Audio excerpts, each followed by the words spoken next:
I believe we do have Mr. Keki Mistry on the phone line right now. Mr. Mistry, thanks so much for joining in. I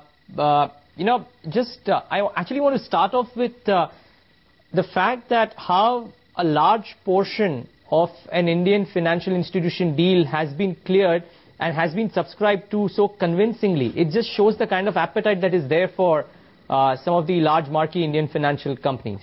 I absolutely agree with you. I think from what I hear from market sources, the demand for the issue was 2 to 2.5 times. If you look at 2.5 times and a deal size as big as this, we are talking of a sum of over 20,000 crores of rupees. So there's a massive demand, which clearly reflects the fact that foreign institutional investors are looking at Indian financials in a big way. Before we talk about this particular deal in particular, just a question on now that this exit has happened, which of your other institutional investors, if you will, if you've just had a chance to probably look at what's there right now, still continue to remain amongst the large holders? And do they continue to do that? I mean, you would have probably had conversations with them too. See, we have a list of shareholders, large institutional shareholders, which is there on our website. So apart from Citi and Carlyle, the other big groups, and these are foreign institutional investors, long-term players, not hedge funds, would be people like Aberdeen, JP Morgan Asset Management, so asset management side, Capital Group, and so on and so forth. So these are our large foreign institutional investors. And even on this deal, we understand that the demand has been largely from long-only foreign institutional investors, with a small piece being taken by local investors.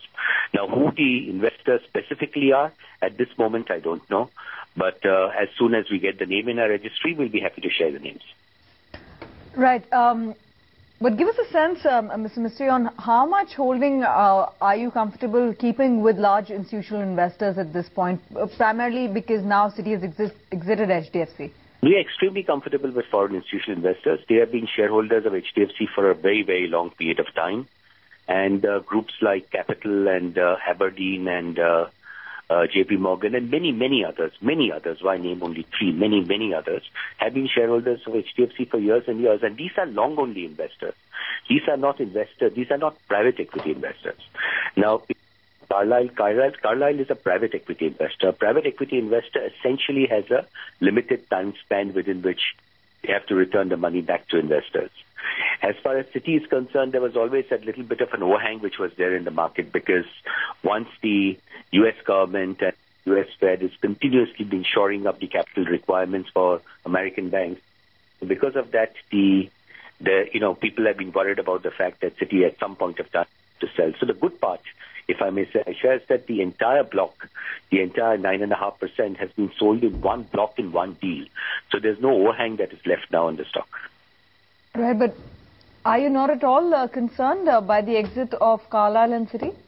No, not at all. Why should we be concerned with the fact that they've been bought by large institutional investors? Is, I think, we've been very happy with Citi as shareholders, but at the end of the day, there was always that overhang that was there, that at some point of time Citi would need to sell shares to shore up their own capital requirements. It's nothing to do with the company. It's no reflection on the performance of the company, and Citi, I'm sure, will gladly explain. But it is the fact that Citi itself was having to shore up its capital, and therefore that overhang was always there in the market. Are these new investors who you're talking to at this point comfortable with the valuations and the pricing that perhaps would be on offer to buy shares? I'm sure they are, otherwise they would not have subscribed. And also the good part is that Citi has left a little bit of money on the table for the investors, which is always a very nice thing to do. And when you're doing a block this size, $2 billion, it's a very, very large block, you have to leave a little bit of money. And I'm glad they've left that money on the table.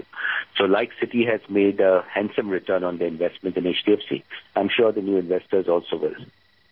Mr. Mistry, one last word really, and this is coming by virtue of the fact that the conversations that we've had with a few large real estate companies, and one more to follow today as well, have now been speaking about how the last couple of months there has been a sudden resurgence of buyers per se for the mid-income housing, as well as in some cases even premium housing.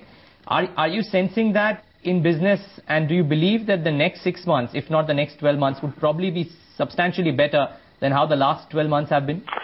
See, people talk about the slow the last 12 months. But to be honest, you've seen our results for the first 9 months of the financial year.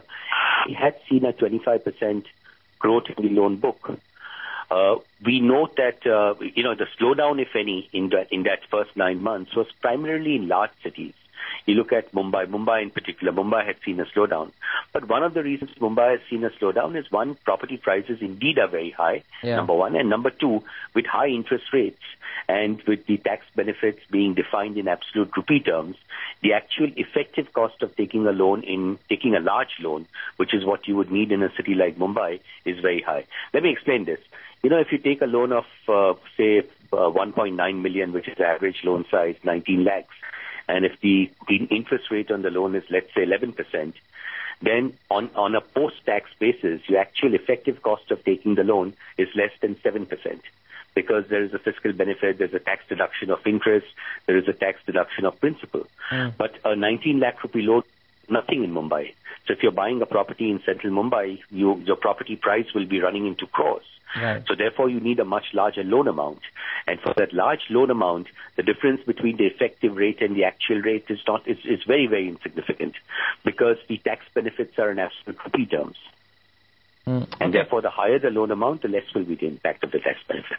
Yeah, which is fair point, Mr. Mistry. But I just want to follow up on that point just a bit further. HDFC per se, even if the times are bad, would probably be able to hold its ground and exhibit the kind of performance that you've given in the first 9 months. The question mark really is, one, for the industry as a whole, and two, a follow-up to that is that after the last 12 months in Mumbai, wherein the permissions were not given for the construction and therefore sales trickled down completely, it is also seeing a bit of a revival, and which is where my point comes in. For the industry as a whole, by virtue of they also holding out and by virtue of Mumbai market showing a revival, you think the next 6 to 12 months would be better for the industry as a whole compared to what the last 12 months have been? See, demand for housing is largely a function of the level of confidence of an individual. Buying a house for your self-occupation, you would like to buy, you would want to buy a house, of course, affordability, that it must be affordable, the property must be good, family must like it, and so on and so forth. But the most important thing is that the individual who's buying a property and who's taking a loan for that property must be sure of his job. So if he feels that his job is shaky, he may not get, then at a time like this, people would not like to buy a house. So as the economy stabilizes, as things start looking better from an industry perspective, people start feeling more confident, that obviously creates a positive sentiment as far as housing is concerned.